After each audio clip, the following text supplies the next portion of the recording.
negrita tiene dos puntos muy interesantes. Este de aquí se llama velocidad de mínima potencia. ¿Qué significa? Es la velocidad a la cual voy a poder mantener altura con un mínimo de potencia aplicado, con el mínimo ajuste de potencia. Cualquier velocidad superior, más potencia. O inferior también.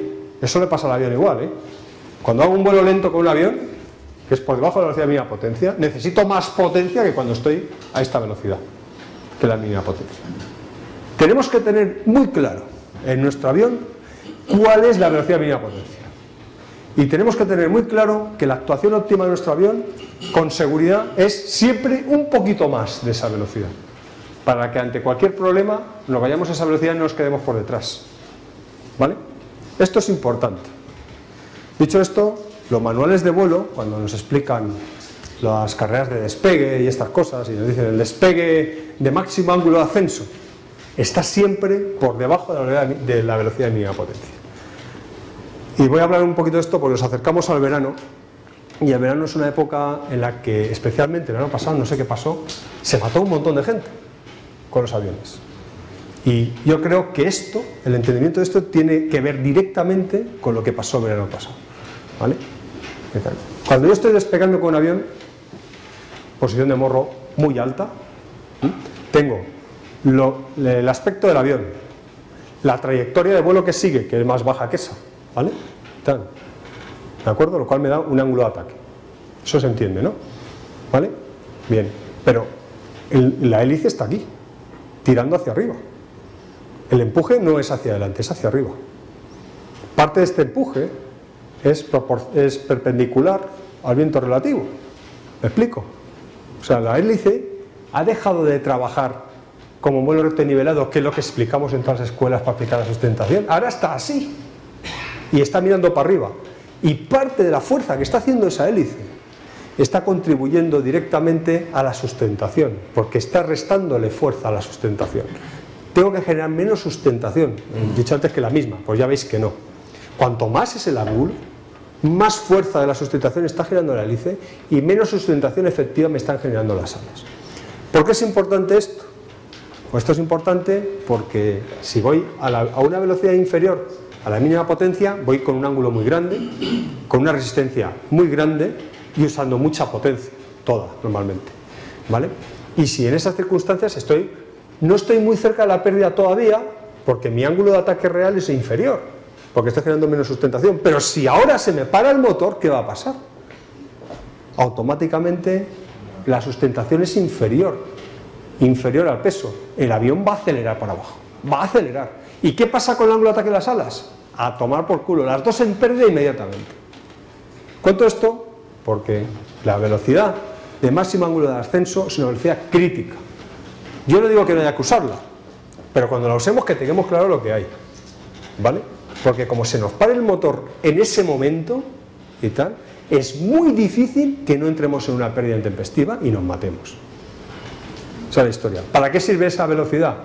Sirve para tener una trayectoria sobre el suelo un poquito mayor de la que tendríamos sin ella y poder superar un obstáculo, ¿vale? Esto es una cosa que tenía que contaros porque... ¿Y cómo se ha caído el avión? Pues es muy fácil en esta circunstancia y de esta manera, ¿vale? Bien, dicho esto nos dice una cosa más. Esto ya cada uno tiene que saber más o menos con la velocidad de mínima potencia de su avión. La Tecnam andará por 115, 120 quizá, 110, no lo sé exactamente. El autogiro os digo que son 60 millas, unos 100 km por hora. Pero también decir que la velocidad de mínima potencia y todo esto depende del peso. Si yo peso más, es mayor, pues estamos hablando de velocidades. Y las cosas ocurren aerodinámicamente no por velocidades, sino por ángulos de ataque, ¿vale? Entonces, claro, velocidad mínima potencia se corresponde a un ángulo de ataque que es el de mínima resistencia, ¿vale? Y aquí tenemos otra cosa que pone velocidad máximo planeo. Hay una relación directa entre estos dos factores siempre. Esa relación directa es siempre así. La velocidad máximo planeo es 1,3 veces la velocidad mínima potencia. Siempre. ¿Vale? Siempre es así. Si un manual de vuelo dice una cosa que no se corresponde con esta, miente como un bellaco, ¿vale? Que es posible, ¿eh? La velocidad de máximo alcance en planeo, ¿vale?, es siempre 1,3 veces la velocidad de mínima potencia requerida. La velocidad de mínima potencia requerida se escribe normalmente V sub Y, ¿vale? Y esto siempre es así. Es muy fácil averiguar en nuestro avión por dónde anda la velocidad de mínima potencia, ¿vale?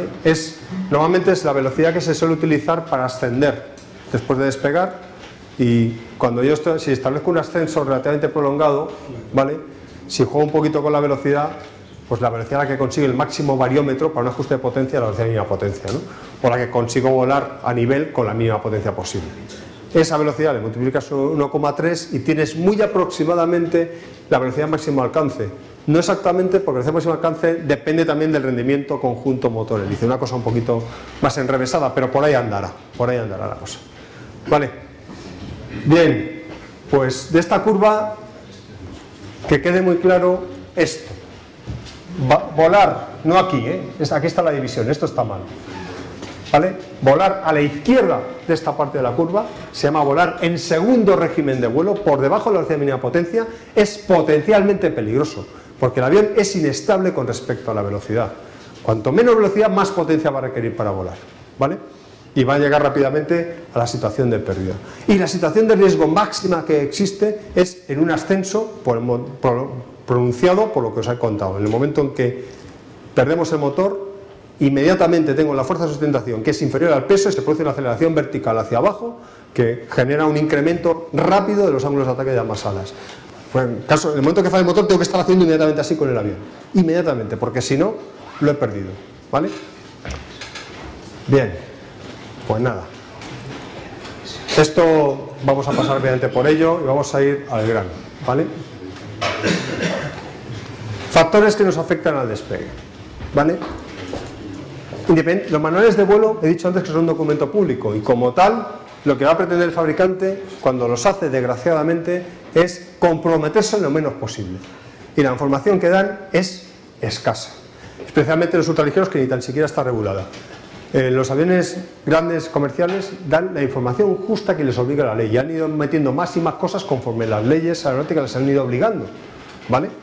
Pero son mucho más completos los manuales de vuelo militares, que no hay ningún tipo de responsabilidad adquirida por el fabricante, y de verdad describen el funcionamiento del avión, que los civiles. Esa es la realidad.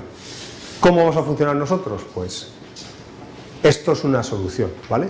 Esto es una tabla de corrección de características de despegue. Nuestro principal problema es saber si vamos a ser capaces de despegar de un sitio o no, ¿de acuerdo? Y influye mucho en la longitud de la carrera de despegue la temperatura exterior y la densidad del aire, la presión atmosférica, ¿vale? Al final lo que influye, ¿verdad?, es la densidad del aire, que es la altura de densidad, que es una combinación de presión y temperatura, ¿ok? Entonces, aquí, si partimos de las condiciones estándar, si yo incremento el peso, por supuesto que también se incrementa la carrera de despegue. Normalmente los manuales de vuelo te suelen poner la carrera de despegue a peso máximo al despegue, autorizado, evidentemente, ¿no? 450 kilos en España. Luego la realidad es que muchos aviones no van con 450 kilos. Pues tenemos que ser sinceros con nosotros mismos y saber con cuánto peso estamos despegando y corregir con ese incremento esa distancia de despegue.